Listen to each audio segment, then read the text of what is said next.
Dito kami kumain sa may mini shabu-shabu dito sa may SM Baguio City. First time namin kumain dito.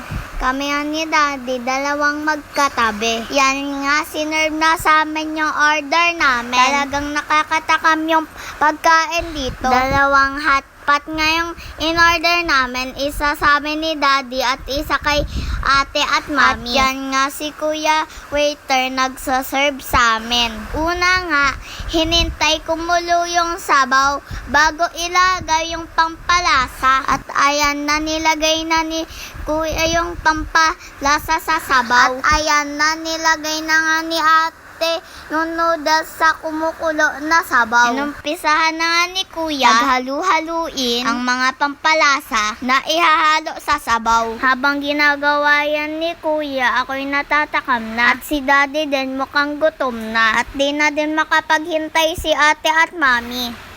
Ayan na, hinahalo-halo na ni kuya yung pampalasa sa sabaw. Natatakam na nga kami dyan. Si mami naman, busy magkuha ng video. Makikita nyo nga na si ate na mukhang gutom na rin. Alam nyo bang first time kong makapunta dito sa Baguio? Kahit umulan, nag-enjoy pa rin ako. Pumasyal nga kami sa Mines View Park kung saan nagpa-picture kami sa malaking aso. At nagpa-picture nga ako habang nakasakay sa kabayo. At nagpunta din kami sa may Barham Park. Nagbike kami at sumakay sa bangka. At nag-roller skate din kami ni ate.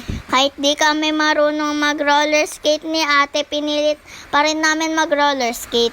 At ayan nga, balikan natin yung kumukulong sabaw. Inahalo na din nila yung iba pang sangkap.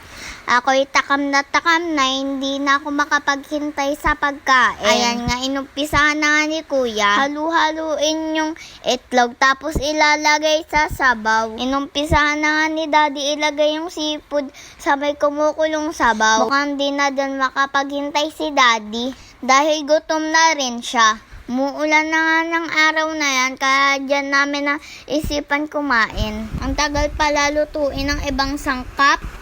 Natatakam na ako para hindi pa rin luto yung pagkain. Seafood at pork pala ang in-order ni Daddy. Nag-enjoy nga ako sa pagkain na yan. Kahit first time ko matikman.